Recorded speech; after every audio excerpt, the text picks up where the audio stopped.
Assalamualaikum warahmatullahi wabarakatuh.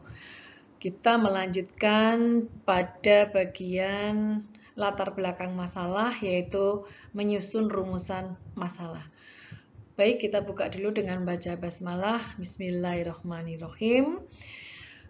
Di dalam menentukan rumusan masalah tentu saja tidak lepas dari latar belakang masalah yang berupa pendahuluan, di mana itu sudah muncul fenomena maupun hasil riset yang inkonsistensi atau tidak sama, lalu dikerucutkan sampai dengan hasil-hasil riset terdahulu yang memang menggambarkan bagaimana topik itu akan kalian angkat atau Anda angkat.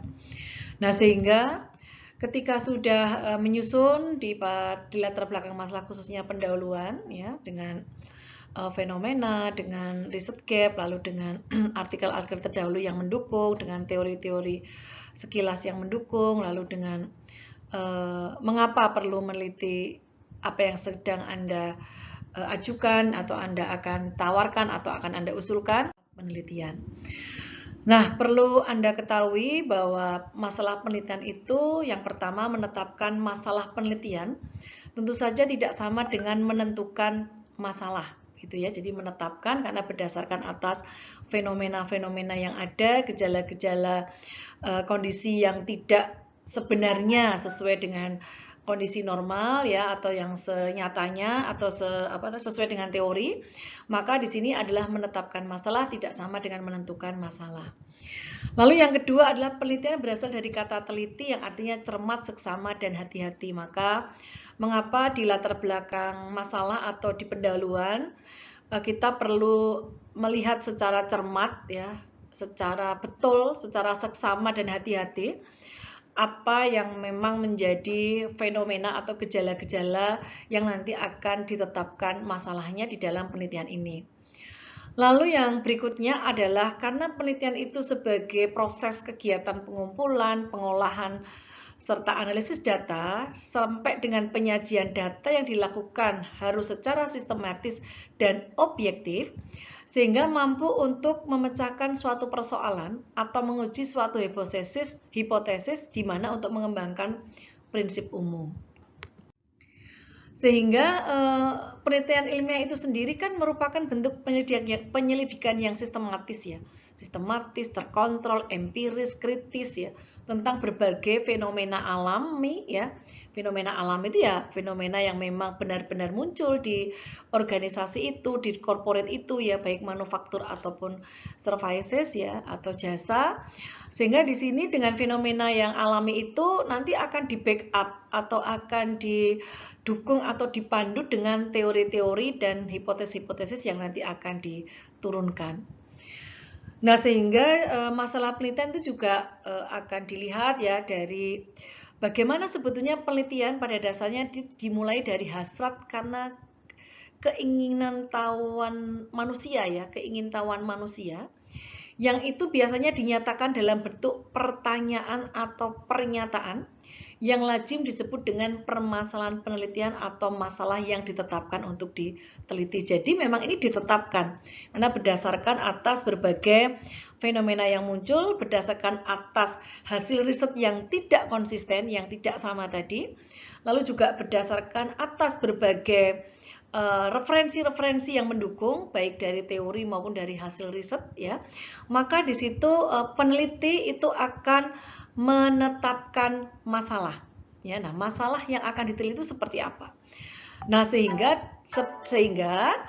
dengan demikian tidak ada penelitian yang jika tidak ada masalah yang akan dipecahkan atau diselesaikan.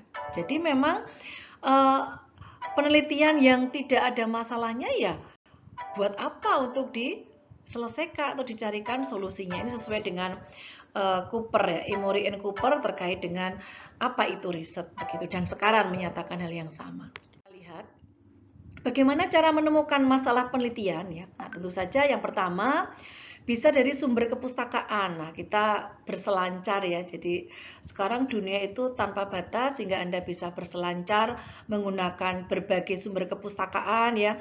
Bisa berasal dari artikel, jurnal internasional, baik bereputasi ataupun tidak bereputasi, bisa juga menggunakan jurnal-jurnal nasional ya, yang ada di Sinta 1 sampai Sinta 5 ya.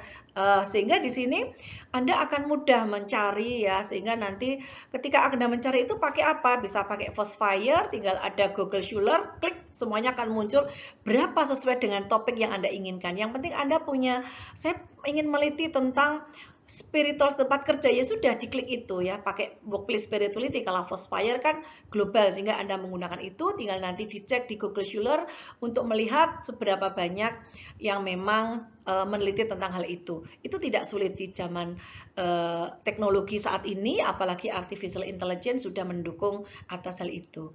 Lalu yang kedua adalah dari forum pertemuan, karena dari pertemuan-pertemuan itu, dari FGD, dari berbagai pertemuan para pengambil keputusan, maka ternyata muncullah masalah bahwa pada saat pandemi COVID ya, ada fenomena bahwa ketika masa pandemi COVID ini, karena pegawai merasakan ketidakamanan, maka mereka motivasi kerjanya menurun. Nah, motivasi kerja menurun, insecure ya.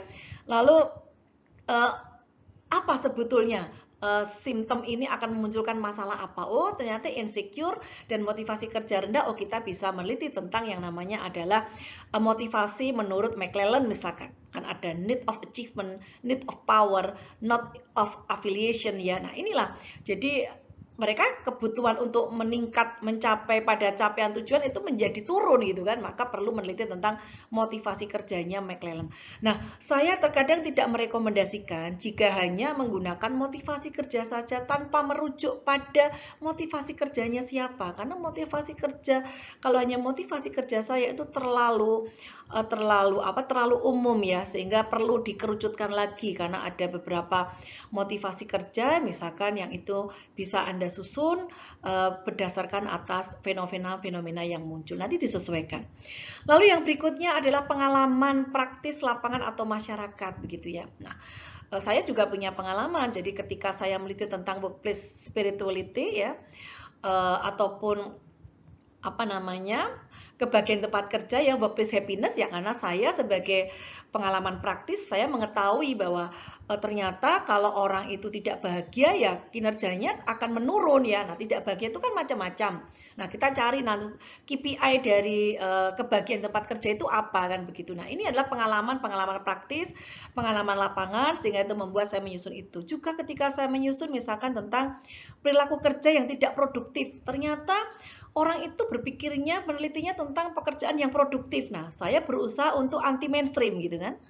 Karena berdasarkan pengalaman praktis saya, bahwa pengalaman praktis seorang peneliti, bahwa kita tidak hanya meneliti yang basisnya adalah positive statement, tapi kita juga bisa meneliti yang basisnya adalah negative statement, dan itu ternyata banyak organisasi yang belum memunculkan bahwa orang yang tidak produktif tidak perlu kita teliti, udahlah nggak penting itu, kita buang aja orang-orang nggak produktif atau kita abaikan. Nah, ternyata dari hasil penelitian yang saya lakukan ini memang sangat memberikan kontribusi ya, bahwa orang yang berperilaku bahwa dia tidak mau berkinerja itu mengapa gitu ya. Nah, ini mungkin antecedennya banyak. Nah, ini juga akan memunculkan berbagai fenomena. Contoh misalkan yang pernah saya alami adalah ternyata mereka itu tidak disiplin ya.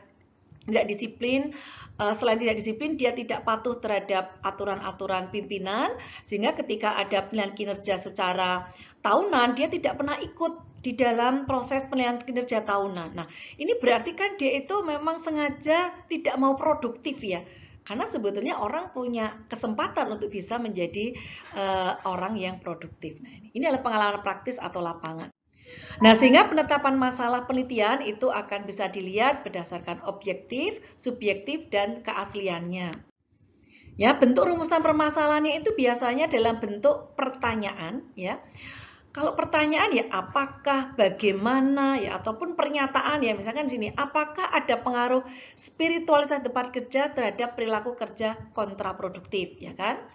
Lalu juga bisa bla bla bla bla, ini kan positive statement ya. Melalui penelitian ini ingin diketahui faktor-faktor apa saja yang dapat mempengaruhi perilaku kerja kontraproduktif. deduktif. Jadi ini adalah bentuk-bentuk umum rumusan masalah sehingga Anda nanti ketika sudah tahu fenomena, simptom, gejala adanya masalah, lalu saudara juga sudah tahu saudara akan meliti apa, ya maka saudara akan menetapkan masalah, dan bentuk-bentuk rumusan masalah adalah, saya berikan contoh di sini adalah bentuk pertanyaan atau pernyataan.